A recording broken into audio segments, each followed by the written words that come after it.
বাংলাদেশের আন্তঃজেলা ডাকাত দলের প্রধান সমন্বয়ক আল আমিন সহ 4 জনকে গ্রেপ্তার করেছে টাঙ্গাইলের গোয়েন্দা পুলিশ। টাঙ্গাইল থেকে কাউসার মাহমুদের বিস্তারিত প্রতিবেদন। বৃহস্পতিবার ২৬ ডিসেম্বর দুপুরে টাঙ্গাইল পুলিশ সুপারের কার্যালয়ে সংবাদ সম্মেলনের মাধ্যমে অতিরিক্ত পুলিশ সুপার আব্দুল্লাহ আল মামুন এ তথ্য জানিয়েছেন।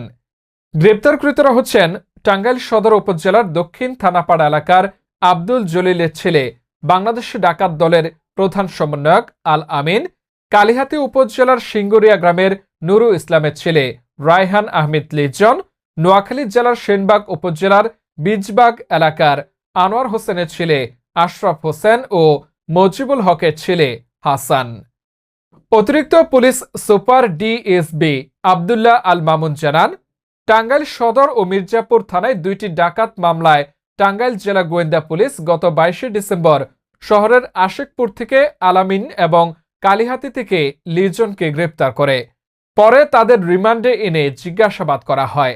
তাদের দেওয়া তথ্যের ভিত্তিতে গত বুধবার 25 ডিসেম্বর রাতে কক্সবাজার থেকে আশরাফ ও হাসানকে গ্রেপ্তার করা হয়। এ সময় 3টি মোটরসাইকেল জব্দ করা হয়েছে।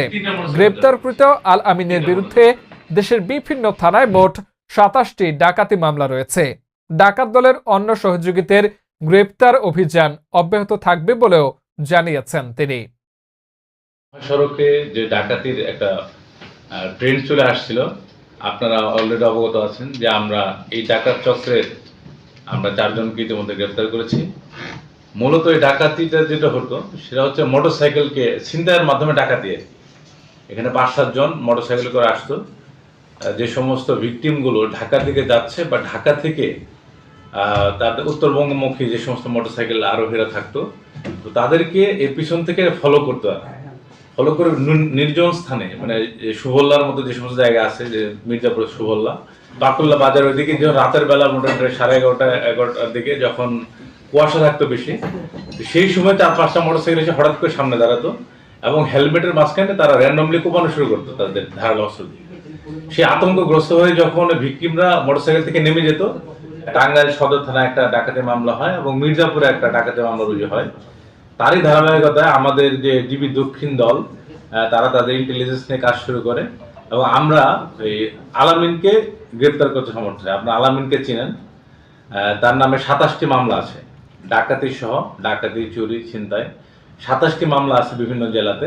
সে আন্তর্জাতিক যে ডাকাত দল বাংলাদেশে, সারা বাংলাদেশে বিভিন্ন রুটে ডাকাতি করে, সেই দলের সে প্রধান সমন্বয়ক। তো তারই নেতৃত্বে এরকম আমরা আরেকজনকে ধরি, তার নাম হলো লিজন। তারা দুজনে টাঙ্গাইলের লোক। তো এদেরকে আমরা রিমান্ডে নিয়ে আসি। রিমান্ড থেকে তাদের পাওয়া তথ্যের ভিত্তিতে আমরা আরো 2 জন ডাকাতকে ধরতে সমর্থ হই। নোয়াখালী থেকে এদেরকে আমরা ধরি, নোয়াখালী এবং কক্সবাজার। এবং এর সাথে আমরা 4টি মোটরসাইকেলকে, যে সমস্ত মোটরসাইকেলগুলোকে ডাকাতির মাধ্যমে ছিনতাই করা হয়েছিল, সেই মোটরসাইকেলগুলোকে আমরা উদ্ধার করি। এবং এরা আলামিন এবং লিজন, এই 2 জনের রিমান্ডের মেয়াদ শেষ হয়েছে, আমরা তাদেরকে দিয়ে দেবো কোর্টের রিমান্ডের মেয়াদ শেষের দিকে। এবং যেই 2 জনকে আমরা ধরেছি, এদের মাধ্যমে আমরা পুরো চক্রটাকে ধরার জন্য আমাদের অভিযান অব্যাহত আছে।